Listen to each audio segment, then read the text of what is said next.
Yes. Now with that, I don't know what red pottage is. So I couldn't understand how good it is.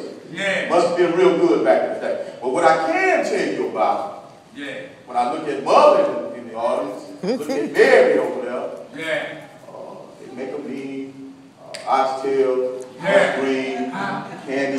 Pastor was telling me about it. Oh, it's good, it's good, it's good. And when I see my children say, Uncle Tim, I don't even want to tell you about this barbecue, Pastor. My children tell me sometimes it's so good, it makes you want to slap your mouth. Now, I won't want you to do that. Because we do have some mothers in here that will check you. What I mean by checking you for you young children, it simply means that if I bring you here, I'll take you out. You understand? So I advise you, if you ever eat Tim's barbecue, keep your hands in your pocket. But Esau was hungry. Yes, he was. And I can imagine myself being hungry physically. Yes. See, Esau was hungry physically. But what I'm here to do today to tell you is that type of hunger has no spiritual value. I didn't know where God was going with that with me, but he wanted me to explain, stay on. Esau wanted to be fed. And that type of food has no spiritual value. Right? All right. Yes. All right. Now, okay, I'm feeding. I understand, Lord, that type of food doesn't have any spiritual value. What are you telling me? Well, what you feed on should have some form of spiritual value. That's all he was telling me. That what you're eating should feed your spiritual body.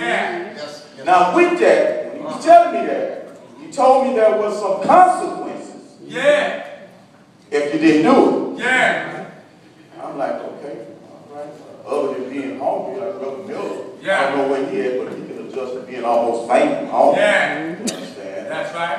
That's right. But what are the consequences, God? What are the consequences? That you're trying to tell me, amen, that I would go through if I wasn't feeding myself spiritually. Amen? Amen.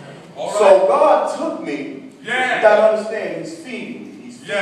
All right. He took me to Proverbs 15 and 14. All right. All right. And he told me, read this. And it states, the heart of him that had understanding seeketh knowledge. But the mouth of fools feedeth on foolishness. Hold on. Amen. For those that are not Bible scholars, it simply means that the wise person is hungry. Is hungry for knowledge. While the fool feeds on trash. Amen. Y'all know where I'm coming from. Amen. It states a wise person is hungry for knowledge. But a fool feeds on trash. I'm like, I'm trying to get this. I'm trying to get this, Lord. Can you give me a little more information about what you're trying to tell me? He said, well, son, go on to Proverbs 10 and 21. All right. And I did. I went right on over there. All right. And he said, the lips of the righteous feed many. But fools die for want of wisdom. If they ask you today, what was Reverend Antoine's second message about? You let them know that it was, what are you feeding yourself? And are you feeding it to your children? Come on. Come on. Come on. What are you feeding yourself? That's good, sir. And are you feeding it to your children? Say it. I remember being a young man. Yeah, talk about it. And putting my babies in front of the television set. All right now. Come on. And I turned it on for them. There you go. And there was Barney, Big Bird, all right, now. SpongeBob SquarePants. Yeah. I really didn't know. All I know was keeping their attention. Amen. But now I know it was feeding them. Yeah. It was feeding them. Yeah. And I got a little older. Still wrapped up into self. Yeah. If I had to describe myself, I was a fool on a foolish mission. Yeah. Amen. Yeah. I turned on the TV, said, come on, watch TV. And there was HBO. And I was feeding it to my children. Feeding them. This trash. Amen. That's on the television. Amen. I'm not proud of it today. Children, forgive me. But I didn't know. So my children, because some time had passed, I got to get you to understand some time had passed. Don't you know when time passed, children will begin to feed themselves?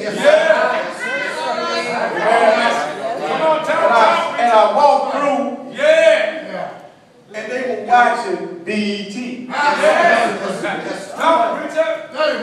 Yeah, they got me watching. They feed me now. I'm like, what they watching? Church, I promise you it wasn't Sunday's best. Amen. I promise you it wasn't Sunday's gospel fest.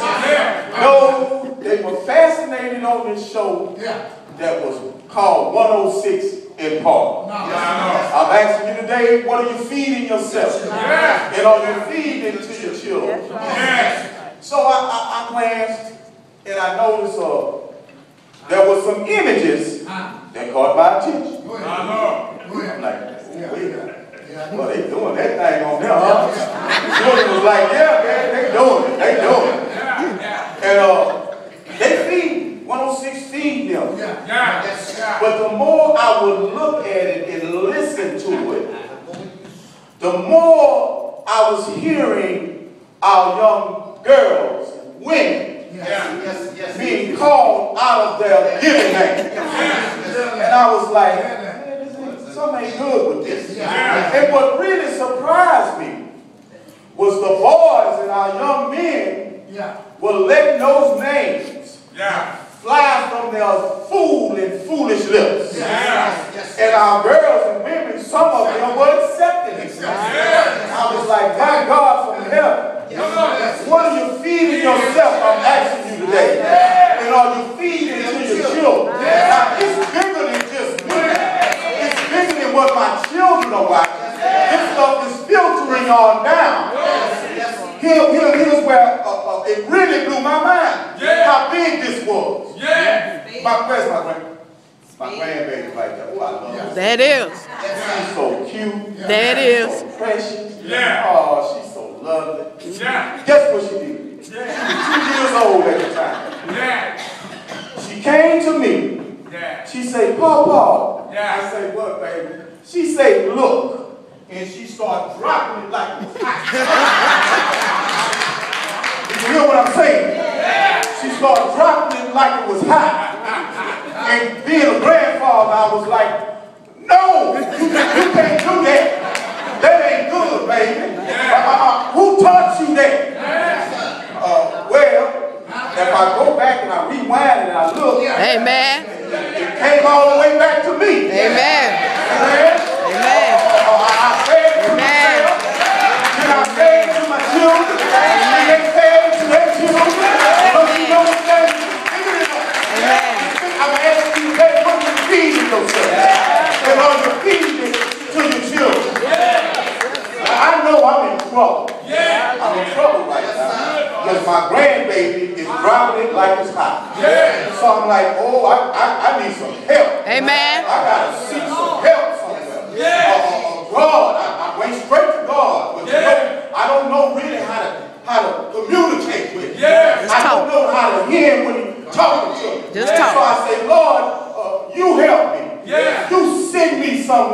Yeah. But they're going to train me up right. Yeah. But they're going to make me discern this word that you have for me. Now, here's the thing.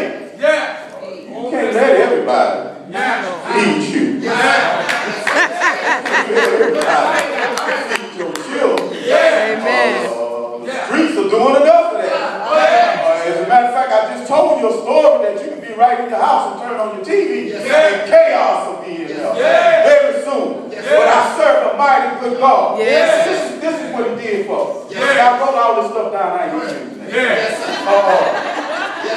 God had Sunday. Because I'm seeking him. My baby dropped me, my grandbaby dropped me like it's hot, Lord. She's 2 years old. This goes on when she hits 5 or 6. What gonna happen? You understand? I know I'm accepting responsibility. I started this. I admit this. But I'm asking you now to come and help me out of this. Amen. I'm asking you to come and do what you do so well. I'm asking you to go and fix all this stuff, this chaos that's going on. You say, well, this is what I'm gonna do from it. I want you to go to Jeremiah. Right? Took me to Jeremiah 23:4. All right. And in that verse it says, and I will set up shepherds over them which shall feed them. And they shall fear no more, nor be dismayed, neither shall they be lacked, said the Lord. Now you got to understand, I'm still real young in this time. So the doers and the don'ts, I still don't really understand. But I did understand lacking. I could really comprehend with lacking. So I'm like, okay, I won't be lacking this my finances won't be lacking. My children won't be lacking. Lord, what you trying to tell me? I'm not going to be lacking. I'm not going to be lacking. I was focused on that word. And he was like, shut up and sit down. I see you not getting it yet. You already asking me for some help. I'm trying to send you some help. But I see you real young in the word. So I'm going to take you to another verse of Jeremiah. He kept Jeremiah. He was going to make sure I got that help that I need. So he sent me to Jeremiah 3:15. And there he said, I will give you pastors according to my own heart, which shall feed you knowledge and understanding. Light bulb clicked on in my hand.